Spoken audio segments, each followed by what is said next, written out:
Hello, hello, hello, my brothers and sisters. How you doing? How you doing? How you doing? It's dinner time, dinner time, dinner time. How you doing, Sister Michelle Berry? Come on in and sit down at the dinner table, sister. We got room for you, and you want to invite some more people, you can do that, sister. Come on in, family. Come on in, friend. It's dinner time with your brother Tony, and you know I got some good soul food for you this evening. I hope that you are ready. I hope that you're starving for some of this good soul food, my brother and sister. Bring some of your friends. I'm looking forward to engaging with you, brothers and sisters, this evening. When I say engaging, my brother and sister, if there's something that you want to say while we're at the dinner table, go ahead and say it, because we are family. But be careful what you say, because we may have some guests that's coming in, okay? So we're going to chop it up. I want, if you have anything that you want to say, you can share with the other brothers and sisters, but let's try to keep it on what we are going to talk about this evening, okay? If this is your first time, my brother and sister, you're in for a treat, so get ready, get ready, get ready. I hope you brother and sister had a good day. Your brother Tony, he definitely had a good day. We're going to give a few more people an opportunity to come in so they can have a little dinner with us, because I love cooking, my brother and sister. So get ready for tonight's dinner. So get ready.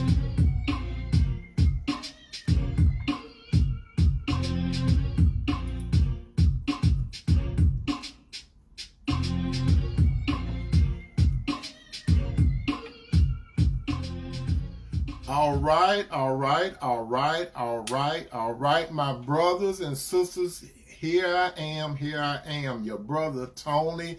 Have prepared this nice dinner for you this evening, so I hope that you're ready for this good soul food. And those of you that this might be your first time looking at this broadcast, allow me to introduce myself. My name is Tony M. Toomer, and I talk about relationships. When I talk about relationships, my brothers and sisters, I talk about relationship pertaining to that of a man and a woman that should be serious, that should move to the commitment part of the relationship, and after the commitment part, that man and woman should move towards the covenant part of the relationship, which is what God wishes for us all to do. Because as you know, my brother and sister, God wants a man and woman to go all the way. He doesn't want a man and a woman to go part of the way. God wants a man and a woman to be all in. He wants that man to bring 100% into that relationship. He wants that woman to bring 100% into that relationship, so he could utilize both of them, the man and the woman, to represent the church, which is Jesus' relationship to the church. So God wants a man and a woman, if they're together, and especially if God brought that man and woman together, because God gonna bring our relationship together. But when God bring a man and relationship together, it's for His purpose. It's for His purpose. So what do I mean about relationship? God had a unique relationship with the man Adam first. Secondly, He had a unique relationship with the woman. Thirdly, He represented the woman to the man, that man being Adam. Fourth, the man Adam said, "How you doing, sister? What for you? Come on in. You are right at the dinner table. It's good and hot. It's about to get good and hot." And my brother and sister, when Adam said in the presence of God, he said, "Bone of my bone, flesh of my flesh, I should call a woman, because she came from man." And so it was. And so if you believe in any other type of relationship, how you doing, Sister Val? If you believe in any other type of relationship other than what is documented in the book of Genesis, you have what is called a free will. You could do whatever you choose to do, but I'm letting you know now, if you're sitting at this dinner table, I'm going to talk about the relationship from a biblical standpoint, from the book of Genesis, when God created the man, when God created the woman. That's how God orchestrated it at the beginning, okay? So with that said, we're about to chop it up tonight, my brother and sister. So come on in.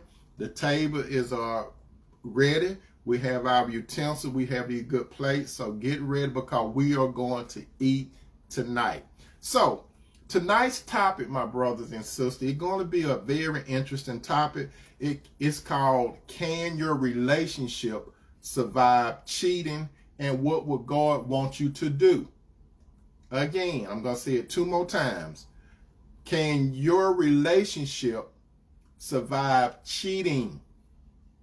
And what would God want you to do? How you doing, Sister Flo? Welcome to the dinner table. You just coming on in before we put it on the plate, okay? Again, tonight's topic, can your relationship survive cheating? And what would God want you to do? Now, tonight's topic, my brother and sister, for dinner, is going to be somewhat a difficult topic, especially for those of you that have tasted it. First-hand, that is, some of you have tasted what it is to be cheated on. If you have, and this was going to happen, my brother and sister, if you have experienced this during your lifetime, hopefully you have gotten past it. How you doing, Sister Cheryl? I see Sister Cheryl come to the dinner table. If you have survived it, my brother and sister, I hope that you don't have no bitter feelings about brother or woman, what a woman have done to you, or sister, what a man have done to you. So I want you all to understand this. I can understand the thing about cheating. I can understand it clearly, because in my young sinful days, my brother and sister, you know I got to be transparent. In my young sinful days, I called myself in a relationship, but we're going to talk about that a little more. And I called myself in a relationship, and I wasn't married during that time. I'm going to touch on that shortly, but we are going to on this particular topic, my brother and sister, we're not going to stay on the surface. We're going to dive into this topic tonight. For some of you brothers and sisters that will be listening, we're going to go down memory lane for some of you. It may hurt a little bit because it's going to probably bring up some memories if you have been through it. And hopefully you're not holding on to something that should be over with, my brother and sister. So I hope that you're healed now. And if you're not healed, you can get healed tonight. Hopefully I could say something, or some of the brother or sister could say something that can help you along the way. Now, again, tonight's topic is, can your relationship survive cheating, and what would God do about it? Now, what does cheating mean? Different people have different opinions about what cheating is, but we're going to go to the dictionary and we're going to define what the word cheating in a relationship is defined as. Now, the word cheating in a relationship is defined as, from the dictionary now, not from the Bible, but from the dictionary, it say being emotionally or sexually unfaithful to your mate, who you are in a monogamous relationship with. And I got this from the dictionary, okay? But I would talk about God's point of view a little later. I just gave you the dictionary version of cheating in a relationship. That's being emotional or sexually unfaithful to a partner when you're supposed to be in a monogamous relationship. Now, while I'm talking about this, I'm going to define another word for you, my brother and sister, and the word is hypocrite. And I know some of you saying, what hypocrite got to do with cheating? I'm going to touch on that. Now, when we go, what does the word hypocrite mean? A hypocrite, my brother and sister, as defined by the dictionary again, is a person who pretends to have certain beliefs, attitudes, or feelings when they are really not doing so. Or is that right? That person, or to say it differently, my brother and sister, a hypocrite is a person who acts in contradiction to what he or she state, believe, or feeling. I just gave you the word from the dictionary, but we're going to see from God's point of view once we get into it. Now, let us discuss. There are a few types of relationship that I want to touch on, my brother and sister. How you doing, Sister Angela? There are certain types of relationships that we can define as cheating. And I'm going to give credit to my sources, my brother and sister. So when I went searching for the opinion of what cheating is out there for some people, there's this guy named LaChan Brown. And he explained cheating from a world point of view. So I want you to listen up, because after I go to the world point of view, I'm going to go to a spiritual point of view, okay? Now, according to him, and we could all probably relate to this, The cheating part being on an intimate, sexual, or emotional with another person that is usually considered cheating. That's what cheating is according to him now. Now, I'm going to pull out some points what he said cheating is, okay? And I'm going to mention briefly on what he said, and this from a world standpoint, okay? Now, number one, he said that, and this is one of the most, this affect women more so than men, okay? This part, and it's called emotional affair, okay? This affect women more so than men, but it can affect men, but it's more so affect women more than men. And he stated this can happen without engaging in physical action. You see, your mate should be the person, my brother. Your mate should be the person, my sister, that you share your deepest hopes, your dreams, your disappointment with, and not a member of the opposite sex. How you doing, mother, and how you doing, Sister Deborah? Welcome to the dinner table. We're discussing can your relationship survive cheating, and what will God want you to do about it? So the first part is emotional affair, what I just mentioned. Now, emotional affair again is brothers and sisters. If you're sharing your hopes, your dreams, your disappointment with someone other than your mate, believe it or not, it's a form of cheating. Because if you're not sharing all your hopes, dreams, and disappointment with God, the second person that you should share your being with is your mate. Sister Michelle said emotional affairs to me are harder. Yeah, you see, that's what I'm talking about. Emotional affairs affect, per se, women more than men. But I'm going to get to the part what really affect men shortly. Now, so brothers and sisters, if you sharing more of your soul to another person, that is a form of cheating according to Mr. Brown. Number two, cyber affairs. What are cyber affairs? Cyber affairs, my brother and sister, is less serious than emotional affairs. You don't actually meet up with the person when you're having a cyber relationship with a member of the opposite sex, but you basically online with someone. When I say online, your mate doesn't know about it, but you can't wait to get to this individual and you're doing online. You really don't meet that person face to face. You may fantasize about meeting this person, but you get some type of emotional tie with a person, a Casper, a friendly ghost, but the person, you never met the person, and more than likely you will not be, but you still got an emotional attachment to that person. Number three, this is another cheating thing, what Mr. Bryan said, is financial infidelity. What is financial infidelity? Financial infidelity is lying about the money. You lying about the money. You trying to get over on your mate when it comes to money. And that's what Mr. Bryan said. Now, number four, we're going to get to micro cheating. What is micro cheating? Some of you brothers, some of you sisters, you may relate to what is micro cheating. Micro cheating is like social media. What do I mean by social media? Let's say Facebook. What do I mean by Facebook? Let's talk about the inbox. It be going down in the inbox. A man and a woman could be in a serious, committed, and quote-unquote covenant relationship, but they are doing some dirty dancing in the inbox. And their mate doesn't know about it. Some of you brothers and some of you sisters, hopefully I'm not talking to none of you, you may have gotten an approach from a person of the opposite sex in your inbox, and you in a relationship with your mate, but your mate doesn't know anything about it. Now, kind of wise, put yourself in this situation, my brother and sister. What would you think or feel if your mate have a micro cheating thing with someone, social media, and like I said, go down in the inbox? Some of you may could relate to this. Now, and you be like flirting with people in the inbox. You be shooting pictures in the inbox, and I mean suggested pictures.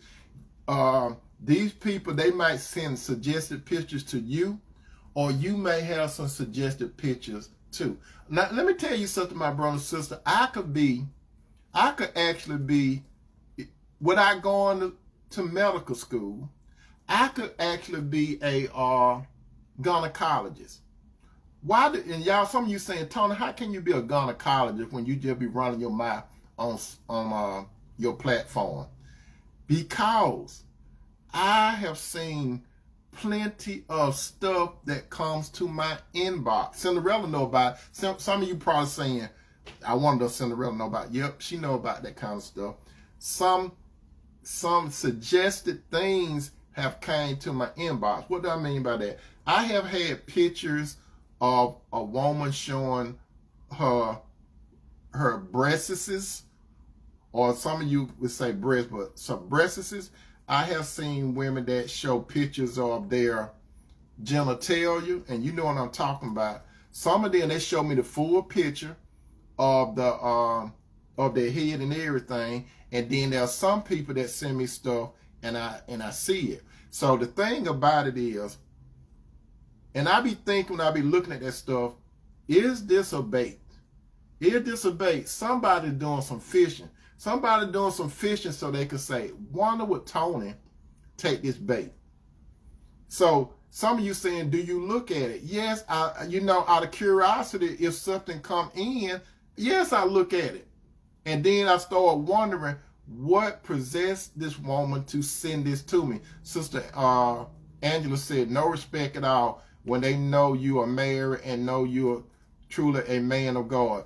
Yeah, that happened, sister, but let me tell you this, sister. I'm glad you brought that up. I'm a man. And Satan would use stuff like that through someone. Now, some people that have sent me stuff like that, I don't even know these people. I don't know them sometimes. But Satan would, but the thing about it, brothers and sisters, some of these women, they are very attractive. They are very attractive. So Satan knows he's not gonna just use no woman that's not too attractive. He used some highly attractive women. And when he used some highly attractive women, that's supposed to be like a bait. Because you see, Satan knows that when it comes to men, he know that men are visual, which is true. Men are more visual than women. Women are visual, but men are more visual than women. So stuff like that happens, okay? Now, and then there's another part about micro cheating, my brother and sister. When you flirt with people in public, you just a little flirt. I'm going to touch on that shortly. You just flirt with people in public, and then you can get to the dating sites. Your mate is on a dating site, and you don't even know your mate on a dating site. You understand? You think it's just you and your mate, but your mate got a profile out there on different platforms, relationship platforms, and he or she probably meeting these people. He or she probably seeing these people. He or she probably saying, I'm going to go on a business trip, I'm going to go on a girl trip, I'm going to go on a guy trip, and they go hook up with these people. Because it's some people that actually are in a relationship like that. Let me tell y'all something. I have to give you some pages out of my life. Before I got married to Cinderella, I used to sometimes go to a dating site, right? Because I was single. I didn't have nothing to lose. I was single. And the reason why I was really not interested in a dating site, for one thing, I was not interested in it. But this girlfriend of mine, when I say girlfriend, she happened to be a woman that's my friend. I consider her like one of my sisters, right? So she said, Tony, have you ever went to this particular site? And I said, what is that about? So she said, so before I knew it, she made me a profile, right? So when she made me a profile, she put some stuff in there. Then she said, Tony, you got a profile out there. I said, I ain't put no profile. She said, yes, you do. So anyway, I met some senoritas, through some of these things. and I was single. So there was this one young lady. You know, like if you're gonna do the dating site thing, if you supposed to be trying to get to know a person, you supposed to come off the old dating site. That's supposed to be the rules. So it did one young lady, her and I, we talked about getting off the line, right? So I got off the line. Keep in mind, I was single. So anyway, I got off the line and the lady got off the line. So I thought. So something was gnawing at me, my brother and sister. Something was gnawing at me. So something said, Tony, go back to that dating site and see whether that woman is still there. So I was over to my mother's house this particular day, and my sister and I, we were on the outside of the house. We were talking. My actual sister, okay, blood sister. So I said, I wonder if my sister and my mama, they met this lady, and I said, I wonder if this lady's still online. And then lo and behold, I went online and she was online, but she had said that she was gonna get offline. So you all know what happened to that. You know that was the end of the story. But was she really cheating on me? That's the question. Was she really cheating on me? I'm gonna answer that question shortly after this commercial break. Now, another form of cheating is flirting. What is flirting? It's some of you brothers and sisters, you may have experienced it. You with a man or a woman that you're supposed to be in a quote unquote relationship with, but this man or woman, they got flirty behavior. Very flirty behavior. And then they got that type of flirty behavior. And when they flirt with other people, the other people, they look at you like, are y'all together or what? You know, it's not, they don't actually say it, but they like, look at, are y'all together or not? But it's some people that they call it socializing. Some people will say, I'm a social butterfly, but it's a form of disrespect. You should not be flirting, brothers, with another woman when you're supposed to have your woman with you. Sister, you don't supposed to be flirting with other men when you with your man. The thing about it, whoever you came to the dance with, that's who you're supposed to dance with per se. You understand what I'm saying? So flirting, that's another issue what Brother Brian said. And another thing that Brother Brian said, now this will get most men when it comes to cheating. This get most men. This will cripple most men mentally. I'm talking about the strongest man. He could be like Samson, have muscle and everything. But this can cripple a man most. It's called physical affairs. Now, it's the easiest kind of an affair to determine. And still sometimes the most difficult because you can develop what is called a soul tie that can last for years. Physical affairs. Now, women can handle, not saying that they want to, women can handle a physical affair more than a man. You know why? Because men have what are called an ego.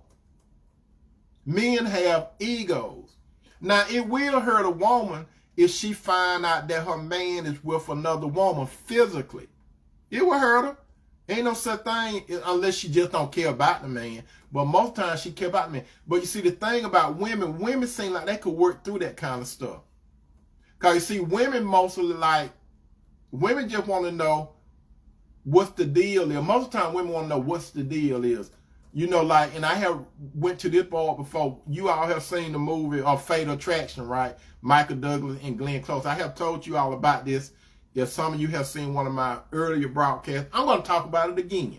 But anyway, on Fatal Attraction, Michael Douglas, he was a lawyer or attorney. He had a wife and a little girl at this law firm.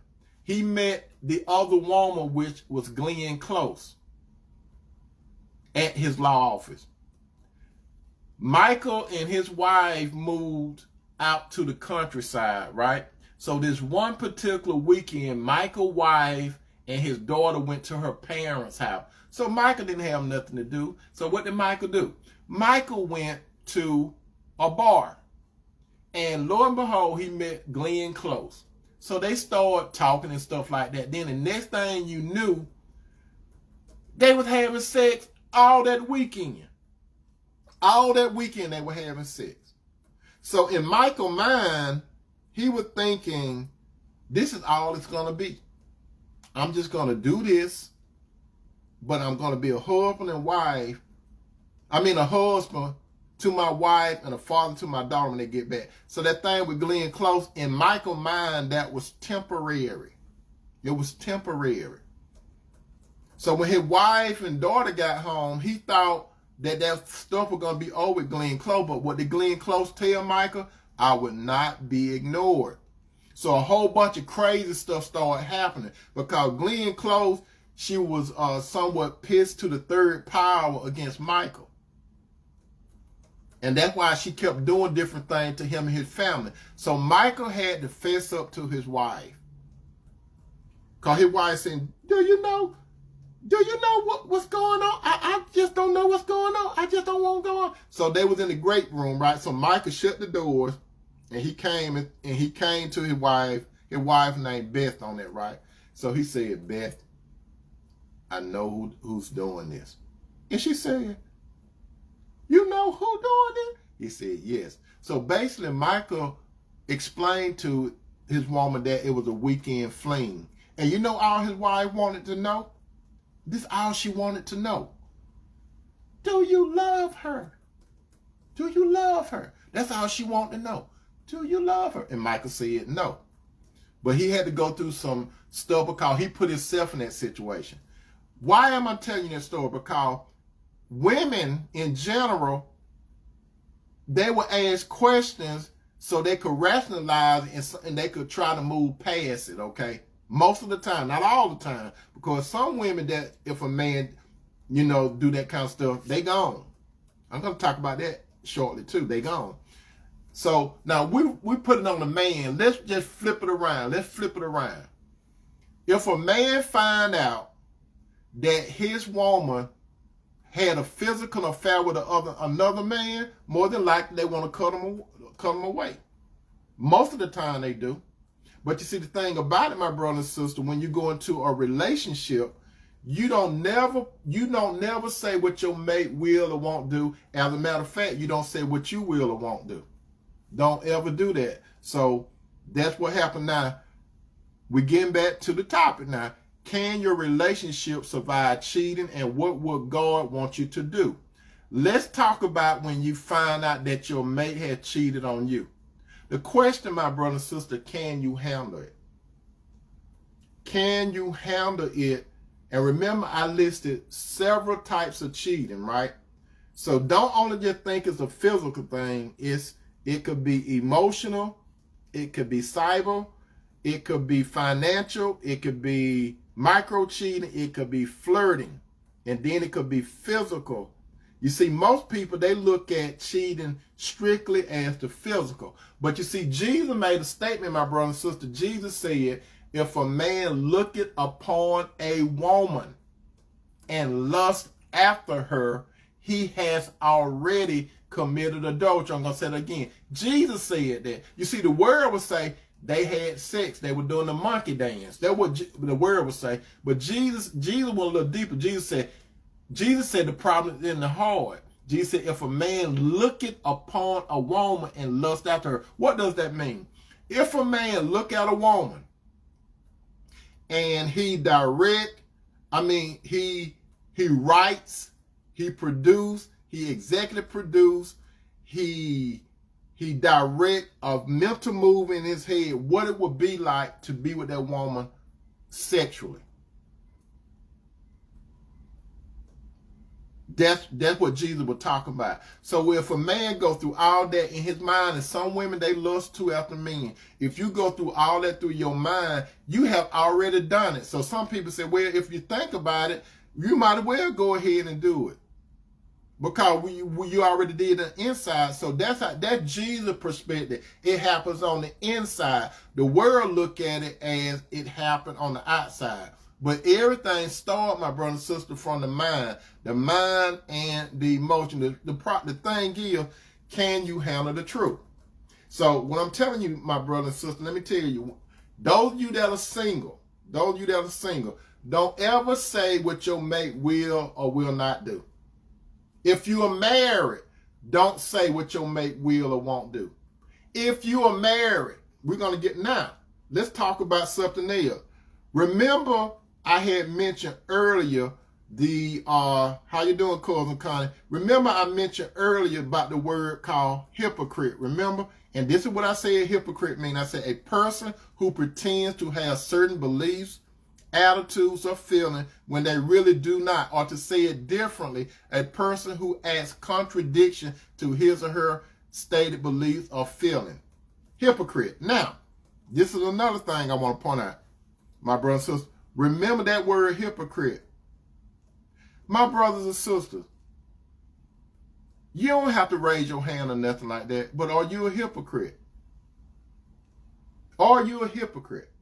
What do I mean by hypocrite? You know you're cheating. You know you're cheating. And you find out that your mate cheating. And just because your mate didn't see you cheat, didn't know that you was cheating, but you got the goods on your mate, you want to come down hard on your mate because you find out that your mate was cheating on you. Your mate was either cheating on you an emotional affair, cyber affair, financial infidelity, micro flirting, or physical. You find out one of those things that from the world standpoint that is fine as cheating. And you want to call off the relationship. But you know good and well, my brother, or you know good and well, my sister, that you running circles around your mate. And you want to come down hard on your mate when you find out he or she is doing something. But you know you doing something. Another thing, my brother and sister, let me tell you this, my brother and sister. Let me tell you something. Just think about this. And you better be glad Jesus don't let us be able to read our mate's mind. You better be glad, brothers, that God don't let you read your woman's mind. Sister, you better be glad that God don't let you know everything that's going on in your mind. Because if God really let us know, if God really pulled back the curtains and we in our sinful nature could read our mate's mind, there would not probably be not one marriage. It probably would not be, out of all these billions of people, it probably won't be 10, it probably won't be 10 couples that's married. If you could read your mate's mind and your mate could read your mind, especially when it comes to cheating, and you look at your mate and say, okay, you cheating. I see what you're doing. I see that you have an emotional affair. You tied up with somebody. You care too much for that person, but you're supposed to care for me.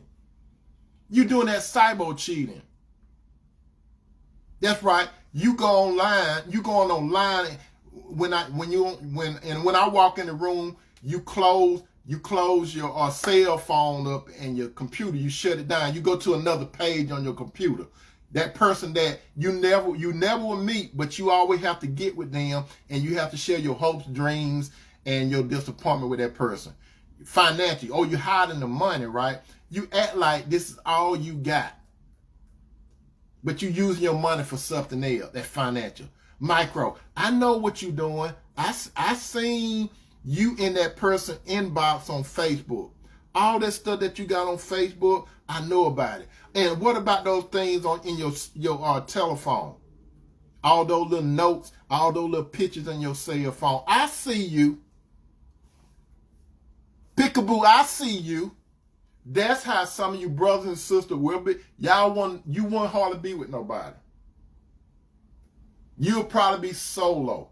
But you better thank God, my brother. You better thank God, my sister, that you cannot read the person that you're in a serious, committed, and covenant relationship. Because let me tell you this, my brother and sister, when you trying to be in a good relationship, that does not eliminate temptation. You single brother and sister, you got to understand it. That does not eliminate temptation. You know why? Because we came into this world with a sinful flesh. We came into this world bent on disappointing God. We came into this world on doing things our way. You see, the thing about it, when you are in a serious committed covenant relationship, you're still not blind. You still can see. It depends on what you do with what you can see. You still can hear. It depends on how far you go into the listening. So what I'm telling you, single brothers and sisters, if you get ready to get married, I'm just being as real and transparent as I can get. If you go into a marriage thinking like this, it could happen. It could happen. It could happen to me, or it could happen to you. That's how you're going to relationship. You can say, the only thing you can say, I hope that my mate doesn't do that, and I hope that I don't do that. That's the only thing you can say, my brother and sister. Don't ever go into no relationship saying what your mate will or won't do. Don't ever go into no relationship, my brother and sister, saying what you will and won't do. I'm going to ask you a question, my brother and sister. Have you said something in your life that you would not do, but you did it? Is there anything in your life, my brother and sister, years ago, maybe today, but years ago, you said you had a firm stand. You had a firm stand. You said, I can never see myself doing that. Those people that's doing that, they are nasty, they are disgusting. But little did you know, around the corner, you start doing the same thing. And because a lot of people say it's harmless flirting. Yeah, I'm glad you brought that up, Cole. Let me tell you brothers something. Let me tell you, brothers and sisters, something. Flirting is a form of deception. It's you disrespect your mate when you flirt with other people, especially when you're with a person in public. Even if you say you're a social butterfly or whatever, you are disrespecting that man or woman. Let me tell you, if you're a man, men know men. And when a man is flirting with women or his woman, a man know what's in the mind of another man because he's a man. And women that flirt with other men, these other women, they know where you coming from. They know that you're a 304. They know you're a 304, and you all know what a 304 is. You put it in the calculator and you turn it upside down. And it's not a good word, but that's the street terminology, 304 now, okay? So, you're wrong, my brother. You're wrong, my sister. But never get to the point, my brother and sister, that you say that you will not do it. Now, my brother and sister, if you're single and in a relationship, and if your mate is dealing with someone on the outside, is that cheating? If you're single, that's the question. This is a two-part question. If you're single and in a relationship, and if your mate is dealing with someone on the side, is that cheating? Here goes the second part of the question. Or if you're married and you're dealing with someone on the outside, is that cheating? If you're single and you're in a relationship and you find out your mate doing some cheating out there, is he or she really cheating? If you're married and you know that your mate dealing with someone there, is that really cheating? Let me tell you this, my brother and sister, before I really get into this. Let me go back to when I was in college. Some of you have heard it before. Some of you have not heard it before. When I was in college, how you doing, Sister Angela? Thank you for coming to the dinner table, Angela. Angela, my good partner and friend. Angela come to my show sometime, and some of you all know Angela. Angela, thank you, Angela, when you come and chop it up with me in front of my other brothers and sisters. But anyway, when I was in college, we talk about cheating, right? I was single. And I called myself in a relationship with this young damsel, okay? I was in a relationship with this young damsel. And I'm not saying she was in distress, but she was a damsel. So in my mind, during that time, my brother and sister, I thought I was all of that in a bag of chips. I was thinking that no woman will ever have time for another man. I was in a world of, I was deceiving myself. I really would deceive myself. I thought I was the man. I thought I was the man with the plan until I met this young lady. keep in mind, we was in college, right? So, she was in the library one day. She was in the library. I walked in the library. And there was this young knight that was standing up over what I thought was my damsel, right? This young knight, he was standing up there conversating with my damsel. And so I walked up and he said, "What's up, man?" I said, "What's up?" And then he like moved away. And then I just thought they was up there just talking. I didn't feel no vibes or nothing like that. You know, I was so naive. I didn't feel nothing. So a few weeks went by, right? And we all had what is called pattern and behavior. We all have pattern and behavior, right? So I knew her pattern and behavior. She knew my pattern and behavior. It was a Friday night. I called her. She didn't answer the phone. That's odd. She known to be at home during this time. She didn't answer the phone. So I kept calling her. She didn't answer the phone.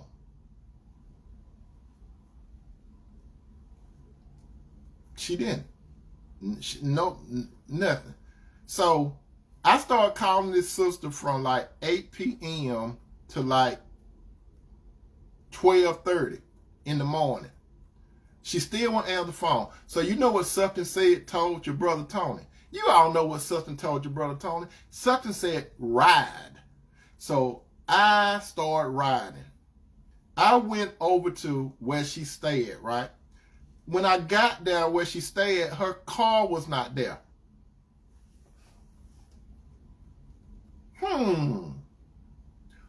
Why her car is not here? So I waited to about, it was 12:30. So I waited to about 1:30. She still wasn't there. So Sutton say, okay, I'll go home. So when I pulled out and going home, I seen her car come down the highway, right? I made a U-turn in the road. If the police would have caught me, he was going to have to follow me to her house. Because I made that U-turn, she pulled up, I pulled up right behind her. And I got out my car, I slammed the door, bam! I walked up to her, and she was startled. She said, "Why are you here?" And I said, "Where you been?" I went to the laundry. I said, "You went to the laundry? You went to the laundry?" And that just didn't sit right? Okay, a few more weeks went by. The math was not working out, my brother and sister. 1 + 1. She was trying to get me to believe that 1 + 1 equals 3. You know, 1 + 1 always equal 2, but she was trying to get me to believe 1 + 1 equals 3. So some weeks went by. So we call ourselves supposed to be having a truthful to truthful talk, right? These some killer talks. Can you handle the truth? We were sitting in the car. It was her car, right? Hold on. Hey, Cinderella. Cinderella? Somebody at the door. But anyway. No. Bye. But anyway, they're trying to stir my show. They know I be doing my show. But anyway, where was I at?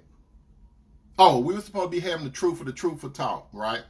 We were supposed to have the truthful talk. So we went back to that night, right? When we went back to that night, I said, "Have you ever cheated on me?" I said, "Have you ever cheated?" I know Angela, no clothes, but she went to the yeah, that's right. She called herself. I didn't even ask. She probably would have lied and said that was in the trunk, but I didn't even go with her on that. So anyway, we had the truthful talk. I said, have you ever seen someone while we were talking? That's right, cool. Have you ever talked to someone while we have been talking? And this what this damsel said. She said, maybe. And she did her shoulder like this. Her shoulder went up, her head went down. She said, maybe. I said, maybe? She said, maybe. And I said, you either seen someone or you did not see someone? Which is it? And she said, yes, I seen somebody while you and I was talking. And when she told me that, my brother and sister, all my swag and all that, it just went crumbling down. My heart went down like it was you know how you build a card house. All you have to do is pull one of those cards and everything will come down. Everything just broke in me, my brother and sister. I couldn't believe that this woman was seeing another man besides me. Keep in mind, I was in college. I was young and dumb on something. So she said yes. And you know I had to ask that other stupid question, right? Who was it? And she said, well, you really don't know. I said, who was it? I said, who was it? And she said, well,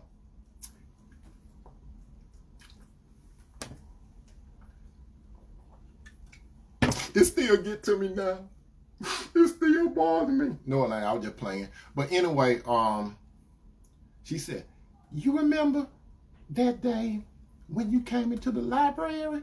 When you came into the library, you know that guy that would talk to me in the library? I said, what guy? And then my mind went back. I said, yes, I know. That was him? She said, yes, that was him. Then I had to answer another stupid question. And here goes the other stupid question. When did it happen? She said, what difference does it matter? When did it happen, woman? And she said, she got scared and she said, and she said, you know, that Friday night when you were looking for me, I went to, it was a frat party. And when I went to the frat party, he was at the frat party and I seen him. That's the Friday night when I went over there when she got lost, right? She got lost. And then she said, and then I had to answer another stupid question. How did it happen? What difference does that matter? How did it happen? Well, we left the party and we went to his dorm room. You did what? We went to his dorm room. We went to his, so y'all, I don't hit women, so don't think I hit women and stuff. She didn't know what was coming. Cause she never seen that side of me. I was dead serious. So she said, we went to his dorm room, and when we went to his dorm room, it happened. Here go another stupid question. What happened? Well, we did it. Here go another stupid question. What did you do? We made it. You made it. During that time, my brother and sister, you don't want to hear what I said during my young sinful day. You don't want to hear what I said. So, beep, I'm not going to say it. So anyway, I said, how did it happen? I want you to tell me step by step how it happened. She said, we started kissing. I said, who kissed who? Did you kiss him or he kiss you? What does it matter? We started kissing. What else happened? He started touching my breast. He touched your breast? Yeah, he touched my breast. Did you let him? Yeah.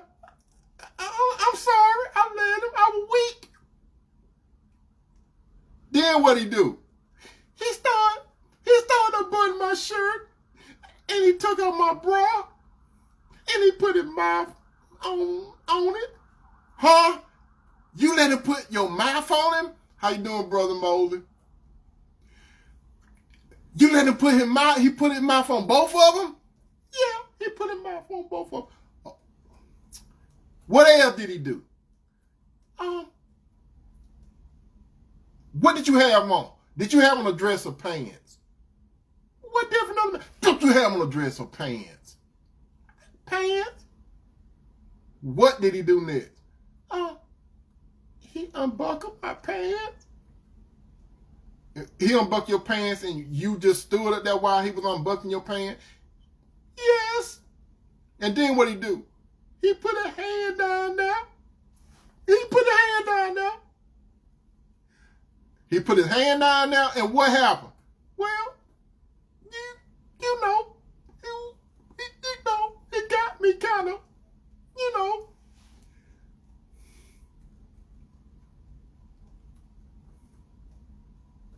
I couldn't say no more, my brothers and sisters. She had came to where I lived at, so I got out the car and I slammed her door, and then she was about to pull out. I said, wait. So I would get in and out of the car, in and out of the car. So that night, I was so distraught. Yeah, how you doing, cousin in there? I was so distraught, and I was laying on, and I couldn't go to sleep that night. I was laying on the sofa, my brothers and sisters. I had my hand behind my head, and I was just looking at the ceiling all that night. I was just looking, I said, my head was spinning.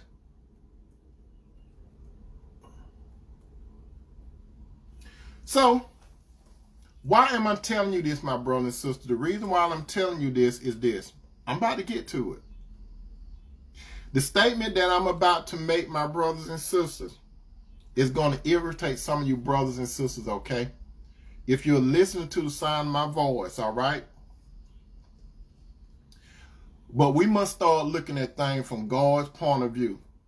If you're in a relationship with someone, my brother and sister, and you call yourself serious and committed, but you have not moved to the covenant part of the relationship, listen to me carefully.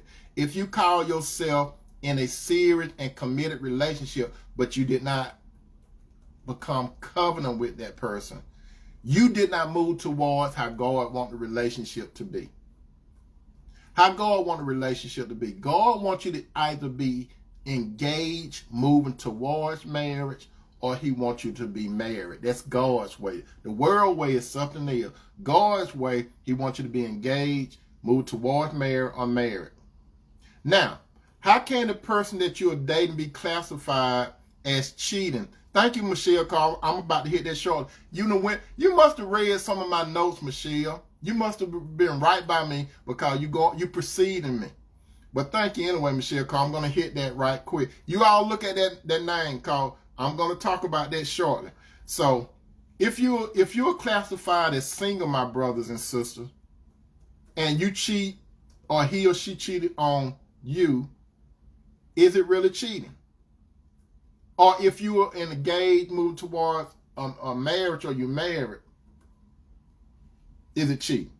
Right now, I hear some crickets. I hear some crickets. I thought it was a door, but I hear some crickets. Why do we get upset, brothers and sisters? Why do we get angry and rage to the possibility, or we feel so enraged that we want to kill somebody? Sometimes you get so mad that you want to kill somebody. Would God want you to kill somebody that you're single and he or she's single and you're not engaged or you're not married? Now, back to my story. Did I have the right to get angry?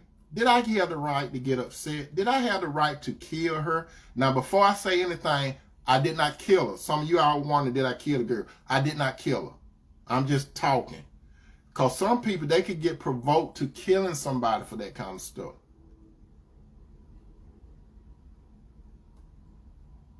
What she did, my brothers and sisters, since we were not married, she did what was called fornication.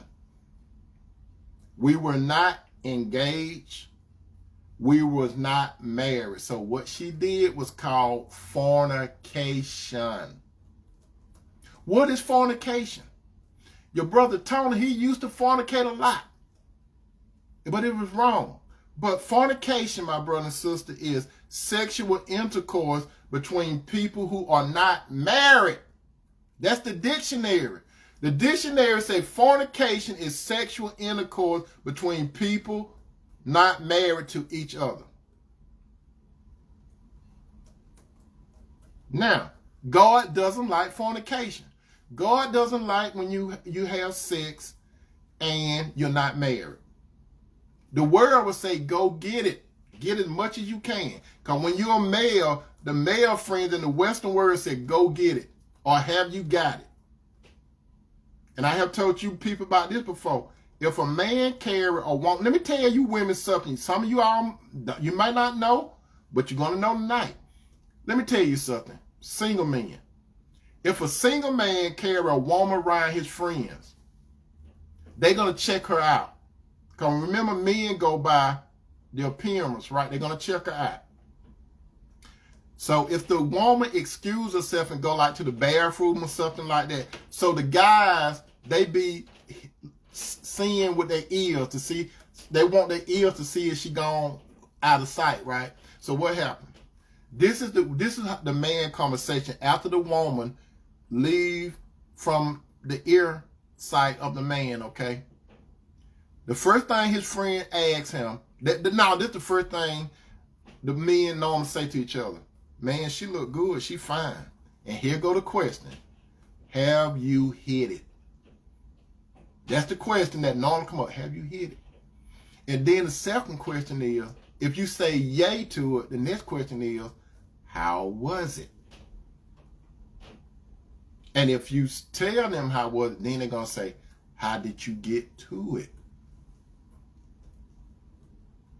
And then if they hear the lady coming back, we change the subject. If we talk about the woman, then we change the topic to football or basketball or something like that.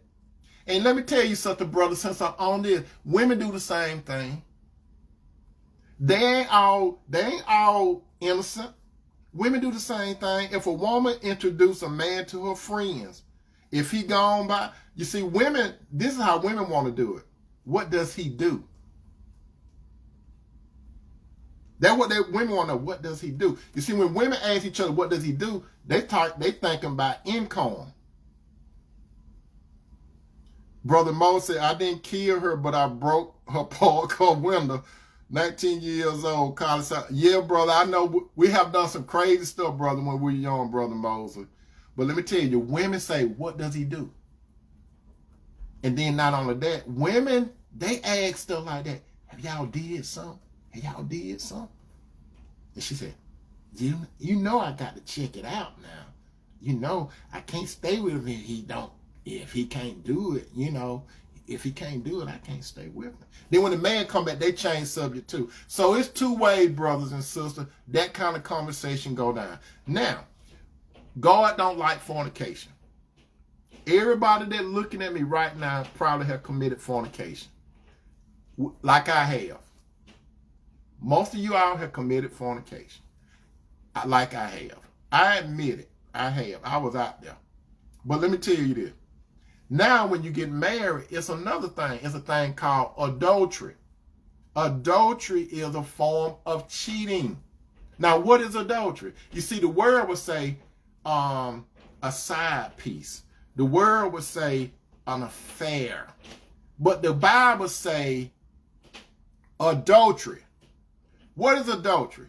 Adultery, check this out, my brother and sister. It is voluntary sexual intercourse between a married person and a person who is not his or her spouse. God don't like that either. So God don't want a man or woman to have sex unless they married, covenant.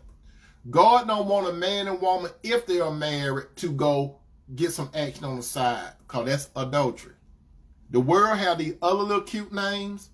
Now, the question is, will a married man commit adultery against his wife? Will a married woman commit adultery against her husband? Remember, Jesus said that it starts in the heart, right? What did Jesus say? If a man looketh upon a woman, he has already committed adultery against her. And the same thing applied to a woman. Because women be thinking that freaky deaky stuff too. Don't think they don't do it. If you go to the mall or whatever, brother, don't be turning your head watching a woman go by, because that's what your woman expecting probably for you to do. But you still got eyes. But don't let it go to the adultery part, brother. If you see an attractive woman, brother, listen to this, because you can't control your thoughts. If you see an attractive woman, don't let it start building up in your head with how you could flip her over and all that kind of stuff. Don't get to that point. You cut it, you shut it down. And that woman that you will, she got eyes too. She know attractive men, but like I have told you, brother, before, women do a quick scan. Women don't hardly do like this and look at men. If a man coming by and you with them, they're gonna look, but they're gonna use women utilize peripheral vision. They ain't gonna just stare at the man, but they're gonna look. They looking at you and looking at him at the same time.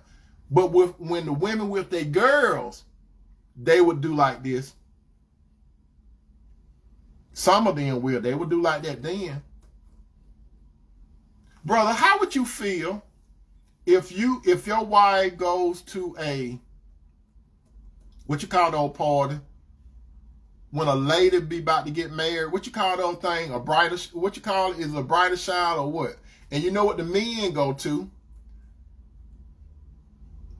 Yeah, you can look but don't respect stare, yeah. And brother, yeah. Look at and talk about only he smell good. Yeah, right, Angela, right, Angela. But anyway, stuff like that happen. Yeah, bridal shower. Now, sometimes women have this little thing where they have men scrippers to come over there.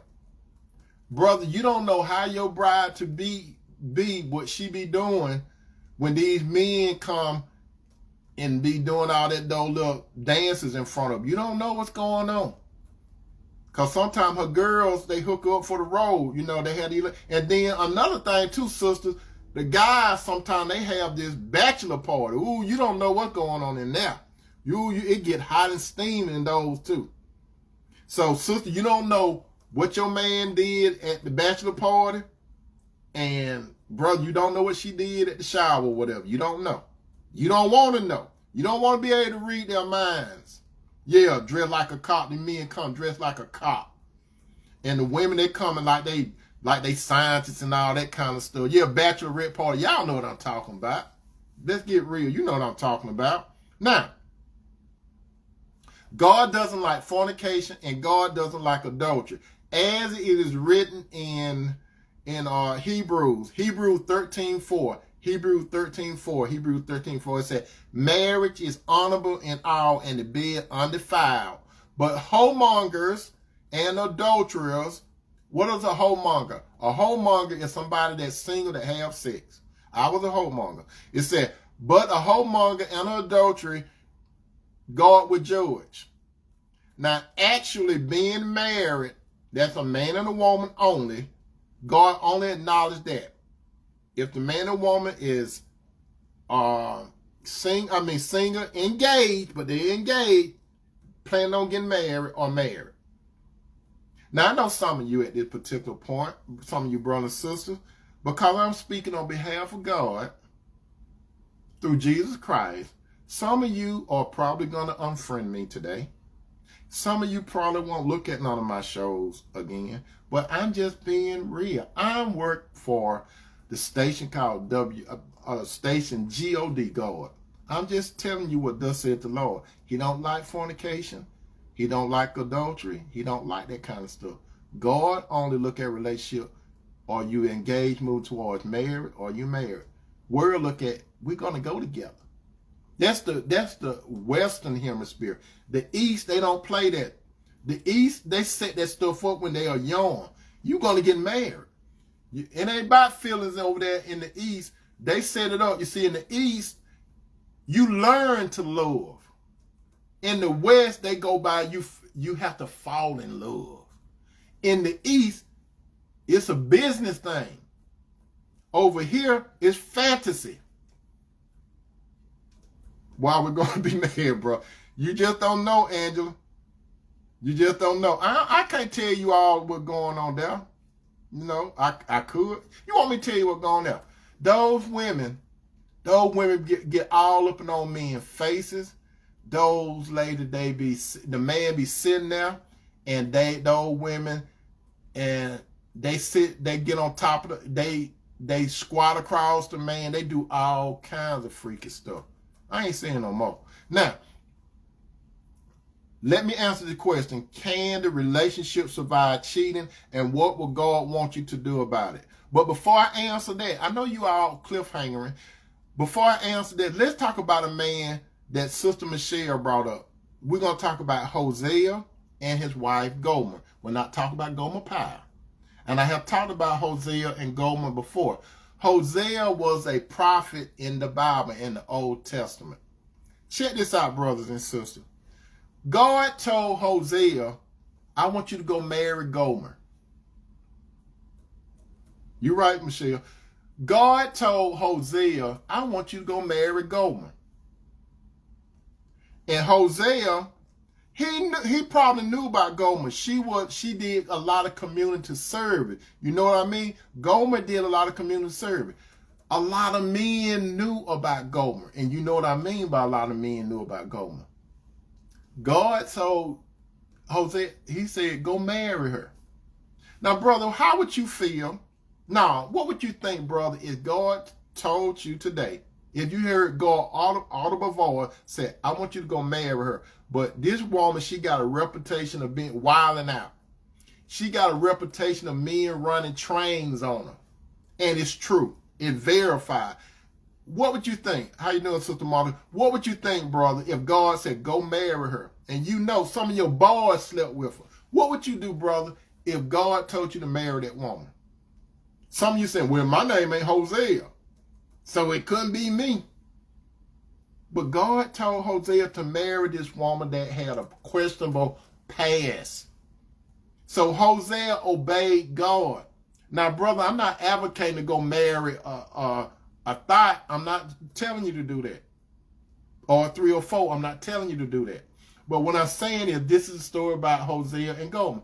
Hosea obeyed God. I'm going to tell you why he did this, because it got spiritual application. He married Gomer. And you all remember that phrase by you could take the girl out of the country, but you can't take the country out of the girl. He married Gomer, and for a little while, Gomer was with Hosea. And guess what Gomer did? She got that itch, so she went back to the streets. And guess what God told Hosea? Go get your wife. Now, brother, can you imagine this? The street committee and your family are saying, why are you marrying her? Why you can't marry nobody else? Just imagine it, brother. And now I told you she was a 304. I told you she was a thought. She down there on the corner of Broadway and Poplar. That's where you'll find her. But God said, go get her. That's your wife. You go get her. But you see, you can't get her this time easy because she got a pimp. She got a pimp. You have to pay the pimp for your wife. How would you feel? What would you think, brother? You got to pay a pimp that got your wife. So Hosea paid it off. He redeemed Gomer. So why am I telling you this story, my brother and sister? God used that example of Hosea and Gomer, called God on the spiritual side. This is what it is. God, Hosea represent God. Gomer represent all of us. Gomer, she was doing wrong from the beginning. Hosea took her. When we do wrong from the beginning, God take us. When we go to God and say, we ain't no do it, I ain't no do it, I ain't no do it no more, God, I ain't no do it no more, God, and then we go and do it again. That's just like when Gomer went back to the street. We go sometime back out into the world, my brothers and sisters. We go back out into the world. God have to redeem us. God have to get us from the pimp. Who is the pimp? The pimp is Satan. Satan is the pimp. So how did God the Father get us from the pimp Satan? He got us through his son, Jesus. That's right, Angela. It's called redemption. God sent Jesus to pay for our sins. Hosea paid with money.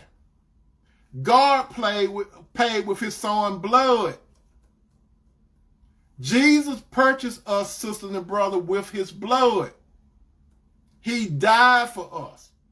We came back to God through Jesus. We messed up so many times.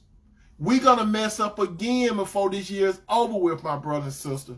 until we probably die, we going to sin against God. Just let me tell you. You could be a Christian, my brothers and sisters, but Christians do fall.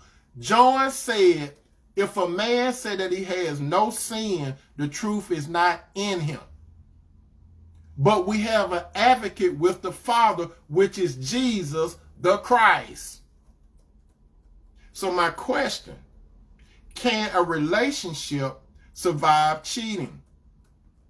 And what would God want you to do? Let's look at it from a spiritual standpoint.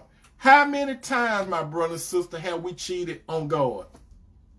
Answer that question. How many times have we cheated on God? While you're thinking about this, listen to this. God wants us to forgive. God wants us to forgive. As it is written, and these are the words that came from Jesus Christ. Listen here. These are the words that came from Jesus Christ. Jesus was talking in Luke 6:37. Luke 6:37. Luke 6:37. Luke 6:37. Jesus said, judge not, and ye shall not be judged. Condemn not, and you shall not be condemned. Forgive, and you shall be forgiven. Listen to what Jesus said again. Judge not. Because you can't read that man or woman's heart.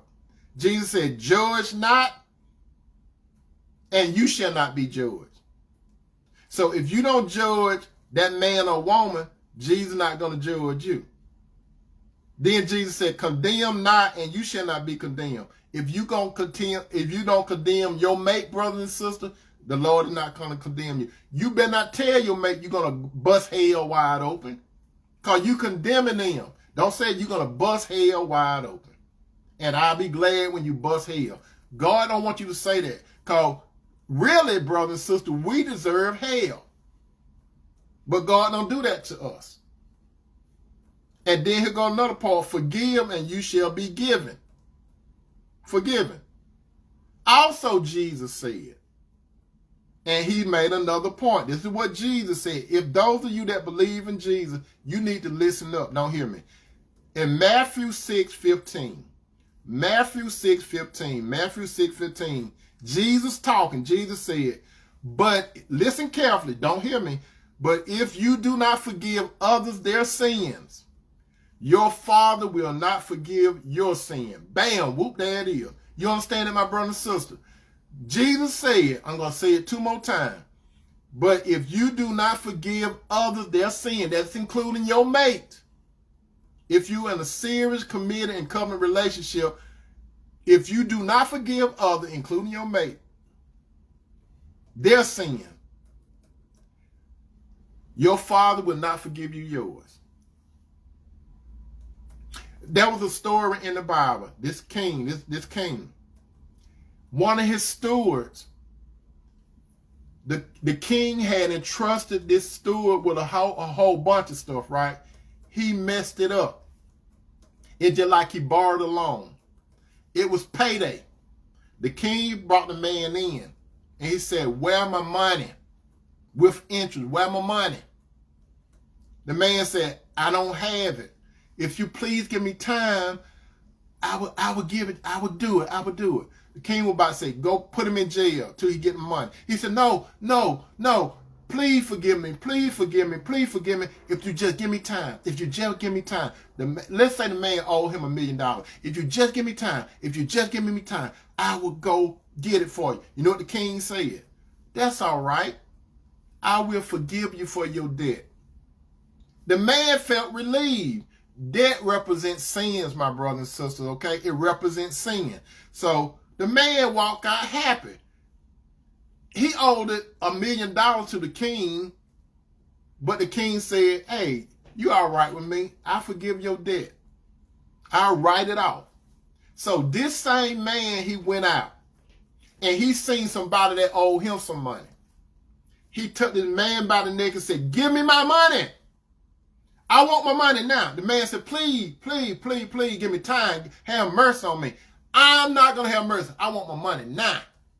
I want you to give me my money now. I ain't got it. So some other people saw what this man was doing. They went back and told the king. The king was mad. The king said, go get him. They went and got him and brought him back up. The king said, you owe me $1 million. And didn't I forgive you? Did you have to pay me back? No, you didn't. Well, that man owed you $5 and you were going to make him pay that $5. Is that right? Boom. I tell you what, you wicked. I want you all to do this. Put him in jail and get his wife and family, everybody, throw them in jail too until he pay his debt.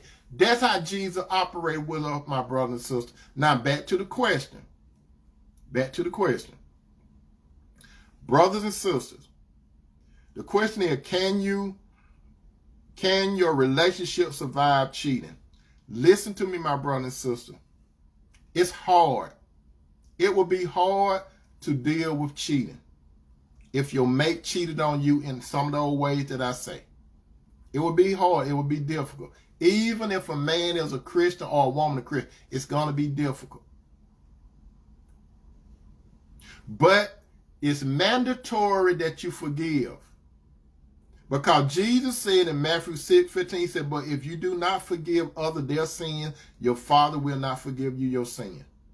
So if your mate go out there and do some stupid stuff,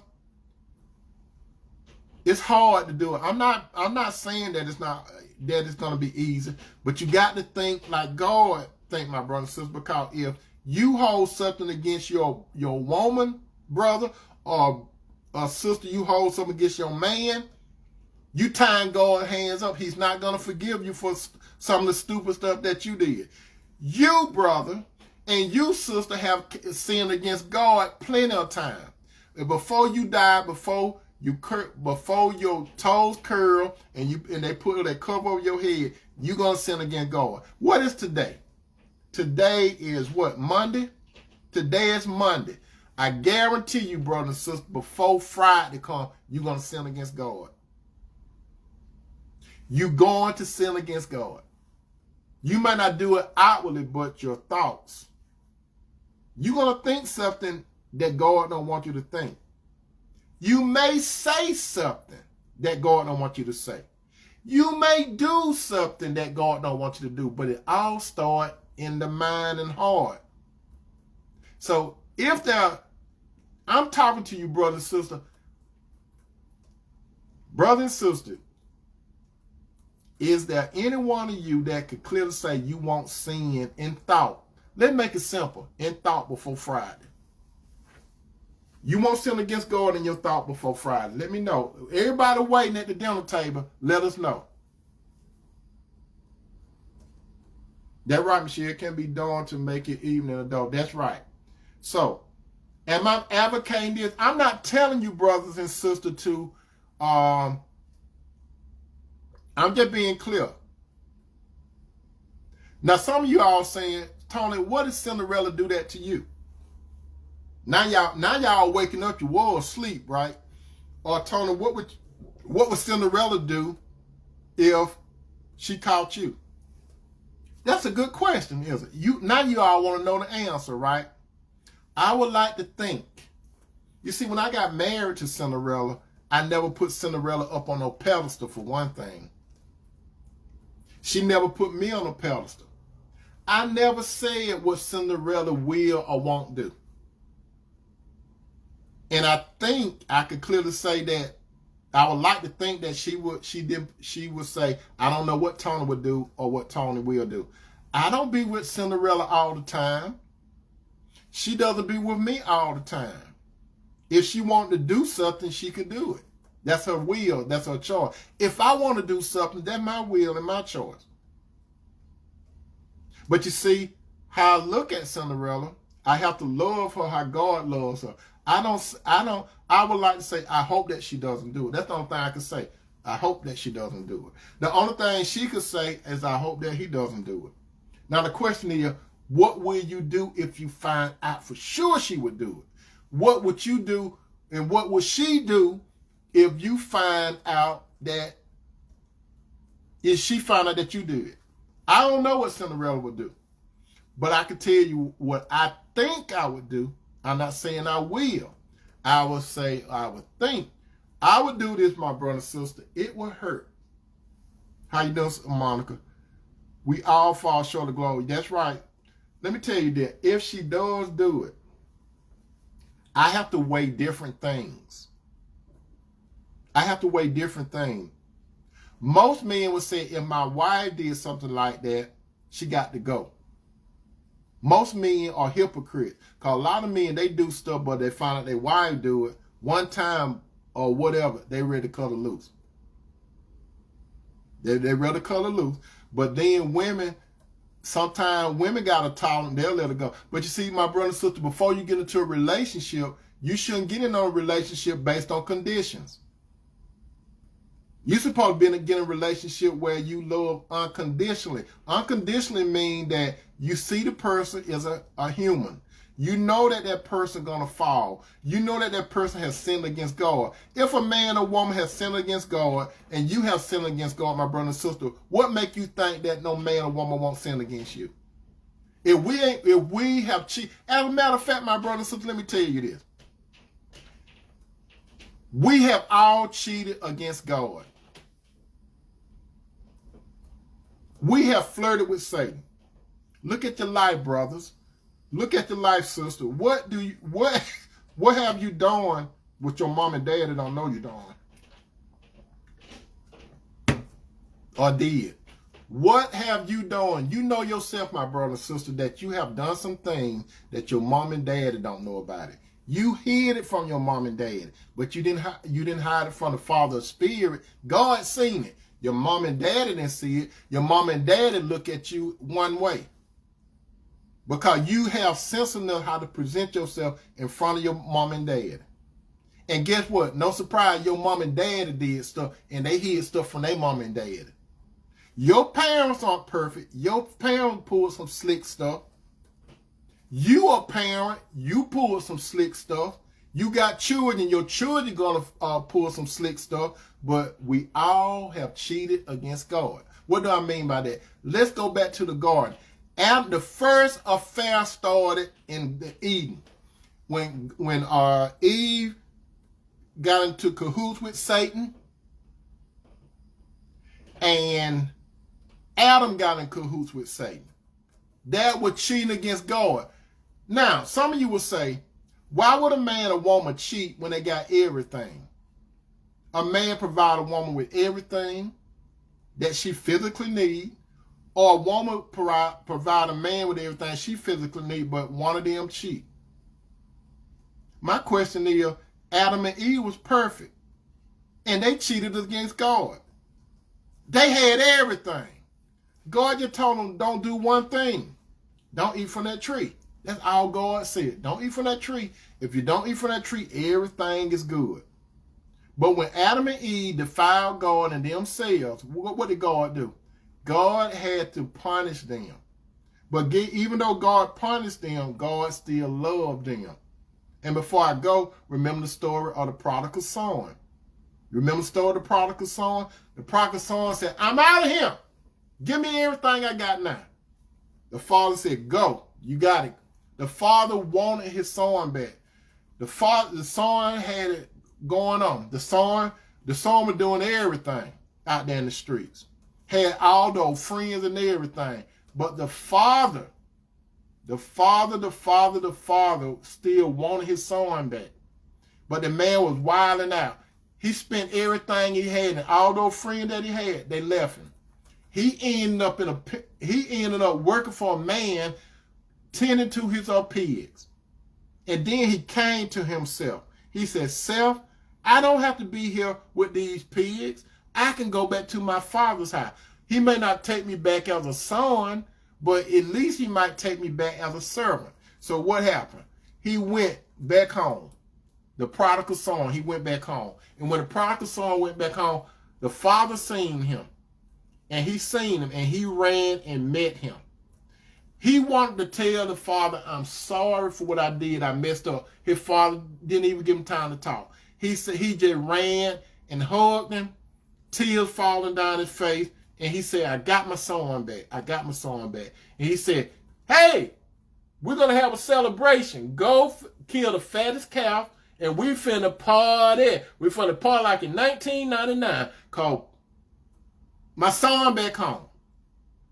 But his brother say, his brother came home and said, where this party coming from? They party. Then the dad met the son and said, hey, your brother back home. And then the brother said, hey, this wrong. This wrong. I've been with you all these years. He went out, partied with all the women and stuff. And what did you do? You let him come back and you put him on some good clothes, some shoes and everything. You did everything. You gave him a haircut, the bill and everything. And you act like he didn't do nothing. And then what did the father say? Be happy because your brother was lost. Now he's found. That's how the world is. The world will hold things against you. The world don't want to forgive you. Worldly people don't want to forgive you. If you have a word to make, my brother and sister, they don't want to forgive you. They're going to throw it up in your face. You have to have the Spirit of God, my brother and sister, to enable you to get to a point of maturity to have a good relationship. If you get married, my brother and sister, listen to what I'm saying. If you get married, it's a possibility that your mate gonna slip. If you get married, it's a possibility that you're gonna slip. You don't want to do it. Remember those times when you did stuff, my brother and sister, you had to go to God and ask for forgiveness, right?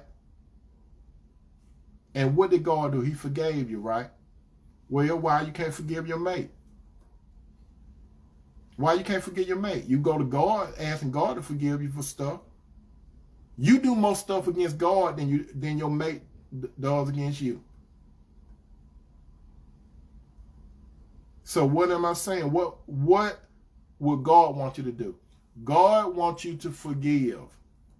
But some of you say, I'm not Jesus. I can forgive. I can forgive, but I can't forget. You all have heard that before. I can forgive him, but I can't forget.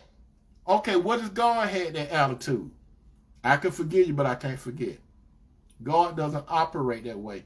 God doesn't want his son operating that way. He doesn't want his daughters operating that way. You got to walk just like Jesus would. The question is, what would Jesus do in a situation like this? What did Jesus do when that woman was caught in adultery?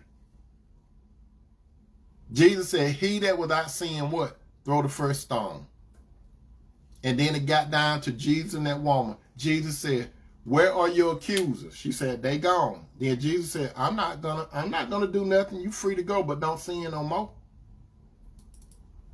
And that's how it went down.